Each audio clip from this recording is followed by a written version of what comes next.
Welcome to our YouTube channel Peace of Peace. With escalating tensions in the border, tomorrow mock drill is being planned all over India.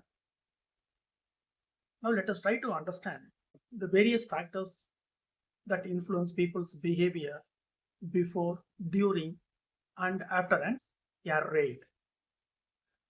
To say a few, number one is individual experience, number two, emotions, and number three is social context. Now let us discuss about before an air raid. Number one, anxiety and fear. People may experience increased anxiety and fear due to the uncertainty and potential threat of an air raid. This can lead to heightened arousal, vigilance, and preparation for a potential danger. Number two is hypervigilance. Individuals may become more alert and attentive to their surroundings, scanning for potential threats or signs of danger. The number three is preparation and plan. People may engage in preparation and planning behaviors such as stockpiling supplies, creating emergency plans, or seeking shelter. The number four is social support. Individuals may seek social support from family, friends, or community members, which can help alleviate anxiety and fear. Now let us see during an air raid, what are the factors? Number one, flight or fight response. The sudden onset of an air raid can trigger a fight or flight response characterized by increased heart rate, blood pressure, and respiration. Number two is panic and chaos. In the initial stages of an air raid, people may experience panic, chaos, and disorganization, leading to impulsive behaviors. Number three is seeking safety.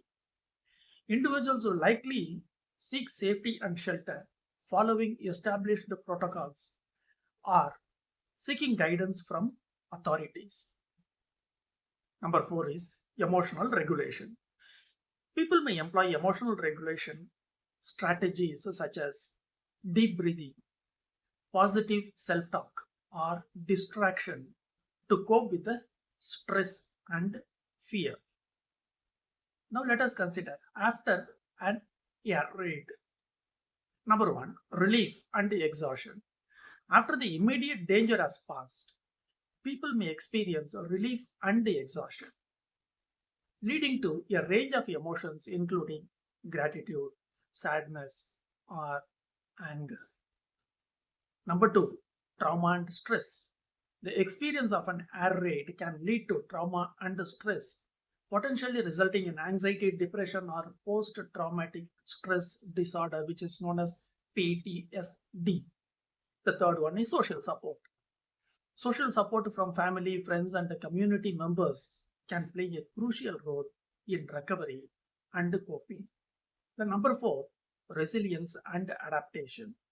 Individuals may exhibit resilience and adaptation, finding ways to cope with the aftermath and rebuild their lives.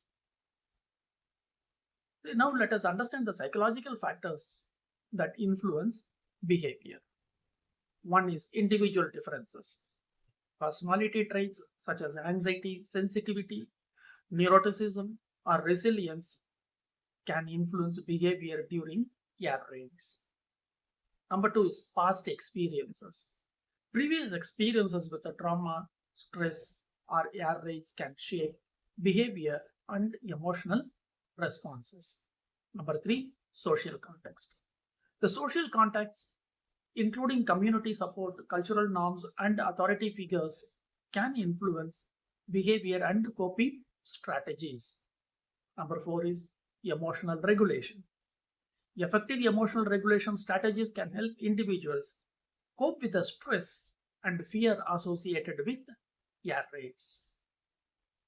So, my dear friends, if you can understand the psychology behind people's behavior during air raids, strategies for preparedness, response, and recovery, ultimately promoting resilience and well being can be realized or achieved.